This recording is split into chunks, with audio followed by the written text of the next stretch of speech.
Hello all. As I was leaving the house to go on my walk, there wasn't any wind. I thought, oh, probably be too hot. I'm probably dressed too hot. 3 layers. When I left, it was 58. As I walked, the wind started coming up from the east, which is pretty rare for California.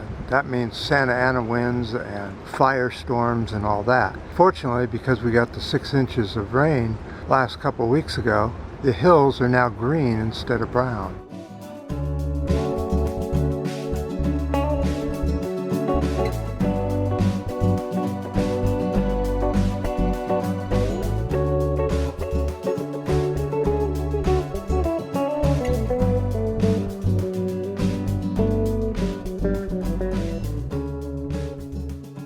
So there's no way to get big fires going right now, which is a nice relief.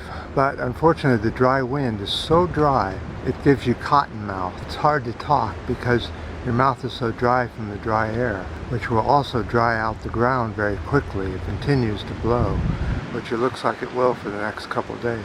Well, for some interesting news, here we go. The U.S. proposal to reinstate a 20-year-old protecting act, the roadless rules, in the Tongass National Forest in Alaska. This is aiming to protect 9.3 million acres from logging and other industries like oil and gas exploration. If finalized, will protect more than half of all the Tongass forests. The Tongass forest has over 400 species of fish and other wildlife that needs to be protected. This will protect over 10 million acres of old-growth forest. Boy, do they want the old-growth forest. The gutting of the rule left the forest vulnerable to the pollution that comes with logging and road building, as well as soil erosion and the reduction of habitat and the destruction of habitat.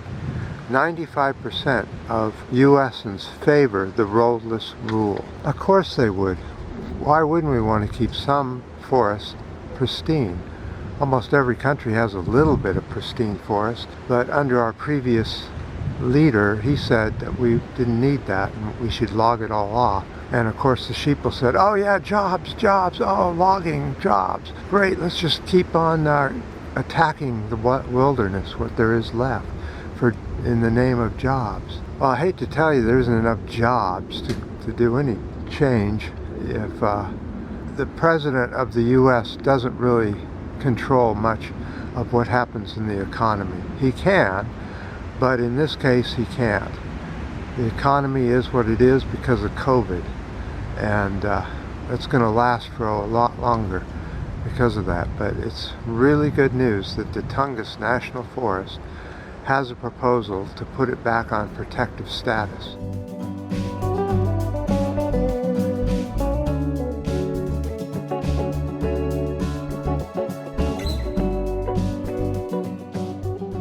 Now, what happens if Biden loses and the other one gets in? Won't they just immediately get rid of the roadless rule and start logging again? Can't we make this a permanent rule so that no president can change it? It sounds so much better than just putting in some little weak act that somebody can very easily get rid of, but it's very difficult to put into place to protect the Tongass National Forest.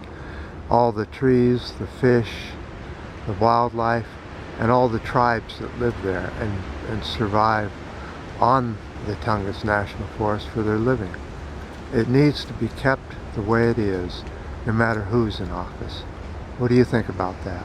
And yes, I do appreciate all the comments on my last video.